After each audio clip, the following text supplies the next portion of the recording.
অসহায়দের পাশে দাঁড়াইছে, এটার জন্য খুব আনন্দ লাগতেছে।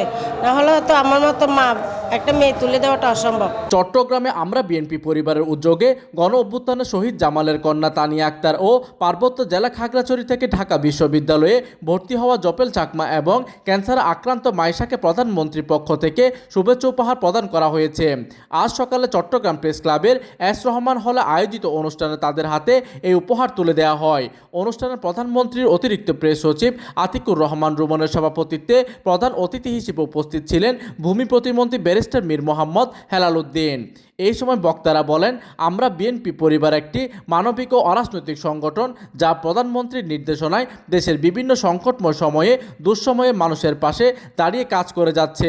এরই অংশ হিসেবে চট্টগ্রামে জুলাই গণ অভ্যুত্থানে শহীদ জামালের পরিবারের পাশে দাঁড়ানো হয়েছে এবং তার কন্যা তানিয়ার শুভ বিবাহ উপলক্ষে সহায়তা দেওয়া হয়েছে।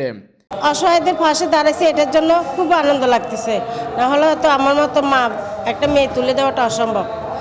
ঢাকা বিশ্ববিদ্যালয়ের ভর্তির জন্য যে একটা অনুদান পাচ্ছি, আমি খুবই খুশি। সংগঠনটি দীর্ঘদিন ধরে গুম ও হত্যার শিকার পরিবারগুলোর সহায়তা করছে এবং প্রত্যন্ত অঞ্চলে শিক্ষা, চিকিৎসা ও গবেষণা সহ বিভিন্ন ক্ষেত্রে গরিব ও মেধাবীদের সহযোগিতা দিয়ে যাচ্ছে। প্রতিনিধির তথ্য ও পাঠানো চিত্রে ডেস্ক নিউজ, দিগন্তের বার্তা 24, চট্টগ্রাম।